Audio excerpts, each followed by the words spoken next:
Here he is, the 16-year-old who only a year ago hit the headlines in Britain as only the second British boy ever to be accepted into the most famous dance academy in the world, the Bolshoi, in its 230 years history.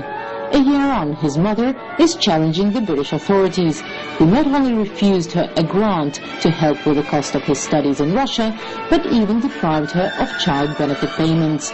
While Sue Perkins says to some the benefit of £75 and a few pence might not seem a lot, to her it made a huge difference. If you're not very well off, and we're not, and we didn't get any help from the government for Henry's fees for being at the Bolshoi Academy, that £75 is really important.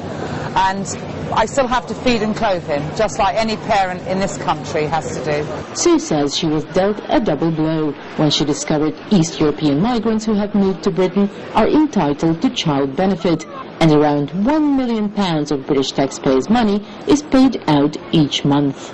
That, I think, is the worst thing of all. My son, who is British, has to set foot back here every 12 weeks, but their children never have to come here, nor their mothers. They'll just be the father here.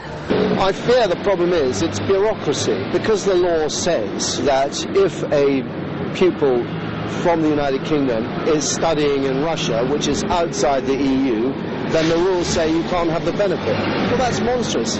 This family have paid taxes, they're entitled to that money, and the rules should be adapted for the circumstances.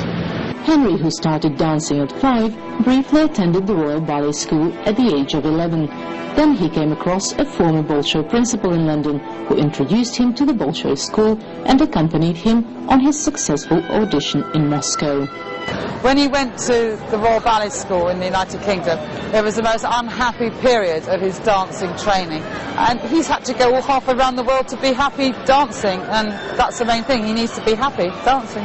Henry says he wants to become the best dancer he can, but still has a lot to learn.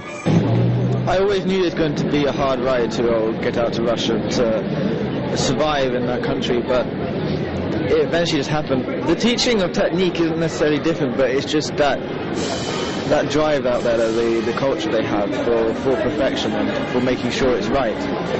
So somehow my teacher taught me to find the fire within me to push myself to the absolute maximum.